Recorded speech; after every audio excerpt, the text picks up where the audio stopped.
हे guys, welcome to my new blog. तर guys, आता मी तयार झालेलो आहे मळ्यात जाण्यासाठी आणि बेसिकली 2-3 दिवसापासून डेली ब्लॉग करत नव्हतो, कारण की रायगडाचे आपले ब्लॉग्स किती फेमस झाले, किती व्हायरल झाले तुम्हाला माहितीच असेल। नसल बघितले तर खाली जा आणि नक्कीच बघा, चॅनलवर अपलोड केलेले। कारण की जो अपलोड केल्यानंतर 300 जणांनी बघितलं होता, पण रात्री झोपलो आणि त्याच्यानंतर सकाळी उठून बघितलं तर गाईज 4,500 लोकांनी बघितलेलं होतं। आता जवळपास 5,000 होऊनच जाईल, 5,000 लोकांनी फक्त एका दिवसात। मित्रांनो, असंच सदैव तुमचं प्रेम असू द्या। आणि राज्याभिषेक सोहळ्याचा तो खूप सुंदर आहे, नक्की बघा। तुम्हाला घर बसल्या रायगडाचा राज्याभिषेक सोहळा कसा पार पडला 2022चा, ज्याच्यात 3.5 लाख ते 4.25 लाखांची गर्दी होती, जी की 26 वर्षात आजपर्यंत एवढा कार्यक्रम होतो, 26 वर्षापासून, पण आजपर्यंत कधीही गर्दी नाही झाली। ती ह्या 26 वर्षानंतर 2022ला झाली। तर तो ब्लॉग बघायला विसरू नका। चला आता मग मळ्यात जाऊ। आता थोडं पावसाचं वातावरण झालंय, फार गरमही होतंय। सो इकडे आजी बाबा ॲज युजल टीव्ही बघताना। So let's go. ऍक्च्युली काहीच मी काचा लावून घेतो ना, या विंडोज गरम होते। तर वातावरण बघू शकता तुम्ही, फार आबाट आलेलं आहे। सो आपली सायकल तयार आहे, खाली सायकल जाऊ, हवा भरू पहिले आणि मग जाऊ। चला।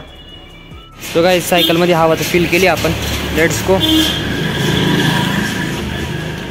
मस्त एक्सरसाइज पण होती आणि वातावरण पण खूप सुंदर आहे, आबाट। चला। सो गाईस, जसं तसं करून मळ्यात पोहोचले, कारण पुढच्या चाकात हवा टाकली होती, ती कुठे निघून गेली काय माहिती। असो, इकडं सगळे कांदे ठेवलेले आणि हा जे लोक आहे ना, जे कामाला आले त्यांच्या बाईक्स आहे, तुम्ही बघू शकता। आणि इकडे कांदे, आता आज आहे डेट जवळपास 9 जून, तरी अजून पाऊस नाही आलेला आहे। जवळपास 7 जूनला महाराष्ट्रात पाऊस दाखल होतो गाईस, आणि आलेला नाही। इकडं जे माणसं आहे त्यांचं चालू आहे कपडे बदलायचं काम आणि हातपाय धुवायचं काम, कारण काम झालं आहे। हे बघा, असे ते कांदे ठेवलेले पडवीत कॅरेटमध्ये, तसंच तिकडे एक चाळ आहे त्याच्यात असे ठेवलेले। सो बघूया आता बाग। सो फ्रेंड्स, फायनली मी मळ्यात आलेलो आहे आणि असं माझ्या पाठीमागे तुम्ही बाग बघू शकता। खूप फ्रेश वाटतंय, खूप दिवसानंतर आलो मित्रांनो। कारण एकंदरीत जसं की तुम्हाला आपले व्लॉग्स तुम्ही जर रेग्युलर बघत असाल तर तुम्हाला माहितीच आहे, इव्हेंटमुळं किंवा कॉलेजच्या परीक्षेमुळं काही येणं जमलंच नाही, पण आज आलो आहे। खूप फ्रेश वाटतंय, असं वाटतंय परत गड किल्ल्यांवर आलो आहे। हवा, वातावरण, ती हिरवळ, आणि तर लवकरच पाऊस सुरू होईल। पावसाचा जो पहिला थेंब मित्रांनो, जो मातीवर पडतो आणि त्याचा जो वास निघतो ना, तो जगात मला नाही वाटत की कोणत्याच सेंटमध्ये असेल किंवा तो विकत भेटेल। तो फक्त निसर्गातच राहतो आणि त्याचा वास खरंच कुठंच नाही भेटणार। तो आनंद घ्यायचा आता मला या पावसाळ्यात, आणि पावसाळ्यात चहा प्यायचा मस्तपैकी खिडकीत बसून। एकदम वेगळं वातावरण आज आहे ना। ते जे हेल्पर होते ना, सो ते इरळणी करायला आले होते, जसं की तुम्ही बघू शकता माझ्या पाठीमागं। इथं असे झाडांचे पानं काढलेले, म्हणजे शॉर्टिंग केली इन शॉर्ट, तुम्ही बघू शकता। हे सर्व खाली असं हिरवं दिसते ना, तर त्यांनी जे अनवॉन्टेड आहे, म्हणजे बघा हे अनवॉन्टेड आहे, हे लागत नाही, सो ते कट करून असं खाली टाकलेले आहे। सो या प्लॉटची, हा थॉम्सनचा प्लॉट आहे, याची इरळणी झालेली आहे आणि इकडं विहीर आहे, बस बाकी काही नाही स्पेशल। आणि कांदे लावलेले होते, कांद्याची चाळ भरून ठेवलेली आहे मित्रांनो। बाकी बस ॲज युजल। कांद्याचा भाव पण मला नाही माहिती एवढं, पहिले तर मी थोडं जास्त लक्ष द्यायचो शेतीमध्ये, म्हणजे विचारायचो घरच्यांना की काय चालू आहे काय नाही, पण आता फार तसं होत नाही। थोडं विचारलं पण पाहिजे, इथून पुढं विचारत जाईल। आता दाखवतो आमची विहीर, यारीचं काम करून घ्यायला पाहिजे। ॲक्च्युली ना, वर्कर्सला सांभाळणं म्हणजे हेल्पर्सला, आपल्या गडी लोकांना सांभाळणं आजकालच्या काळात फार मोठी गोष्ट झाली आहे, कारण की त्यांचं मन सांभाळावं लागतं। पैशाच्या बाबतीत आपल्याला ते महागात पडतं आणि फार म्हणजे ते लवकर ऐकती सुद्धा नाही। पहिले कसं कामाची जास्त गरज राहायची, आजकाल कंपनी झाल्यामुळे लोक कंपनीतच जातात। शेतीचे काम थोडं जड असतं ना ॲज कम्पेअर टू कंपनीच्या उन्हात आणत असतं, तसं कंपनीत त्यांना 250-300 रोज भेटून जातो आणि AC काम राहतं, तर तिथं जास्त लोक जातं। पण शेतीच्या कामाला मग त्यामुळं अडचण येते मित्रांनो। आणि थोडं अजून फेरफाटका मारू। सो गाईज, मी म्हणतो तर पाऊस यायला पाहिजे, आणि फायनली आज पावसासारखं वातावरण झालंय।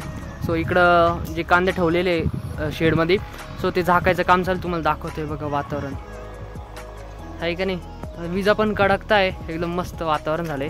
थोडं गारवा नाही फक्त अजून, सो येऊ शकतो आज पाऊस। एकदा व्ह्यू चेक करा मग।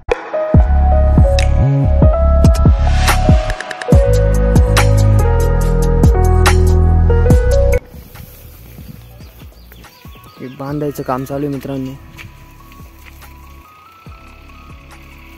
इकडे कांदे.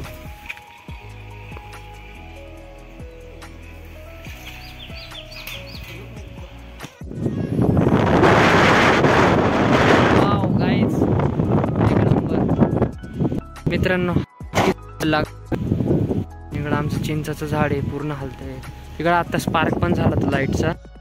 सो गाईज फायनल चाललोय घरी आणि पाऊस यायची शक्यता आहे. सो निघूया पटकन घरी. खूप धूळ वारा सुटलंय. माझी इच्छा होती की पावसाच्या मातीत जो थेंब पडतो त्याचा वास घ्यायची. ती राहूनच गेली कारण घरी पाळावं लागते. जोरात येऊ शकतो. आणि आला 9 जूनला आला. 7 जूनला येतो तर 9 जूनला येईलच. म्हणजे आजच.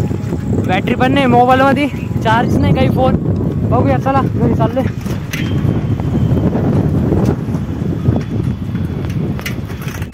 सो गाईज काल रात्री मळ्यातून आलो, जेवण केलं, डायरेक्ट झोपलो कारण की लाईट गेलेली होती. मोबाईल पण चार्ज नव्हता. एडिटिंग करायचं काही वेळ विषयच नव्हता. सो त्यामुळे काही एडिटिंग केली नाही. आणि आत्ता सकाळी 8 वाजता उठलो आहे आणि आता एडिटिंग करतो पटकन. मी की अपलोडिंग करतो म्हणजे 9 वाजेपर्यंत व्लॉग अपलोड होऊन जाईल. काल आहे ना जवळपास 60 मिनिटाचा 1 तासाचा व्लॉग 30 मिनिटावर म्हणजे मला कन्वर्ट करायचं होतं. एवढं ट्रिम करायचं होतं. एवढे बारीक सारीक त्याचे पॉईंट्स होते ते मला ट्रिम करून बस ॲडजस्ट करायचे होते. सो खूप हेडेक होतं. काल पूर्ण दिवसभर माझं तेच काम चालू होतं. थोडं बोर व्हायचं परत करायचं, थोडं बोर व्हायचं परत करायचं. आणि खूप सुंदर प्रतिसाद मिळतो तुमचा. असाच प्रेम तुमचं सदैव राहून द्या. आपले म्हणजे मी काल रात्री झोपलो तर डायरेक्ट 10K व्ह्यूज गेले. तो खूप मोठी गोष्ट आहे. Thank you so much. जे काय तुमच्यामुळेच आहे काहीच. आणि तुम्हाला हा व्लॉग आवडला असेल पावसाचा तर व्हिडिओ लाईक करा, खाली कमेंट करा व्हिडिओ कशी वाटली. Thank you so much for watching.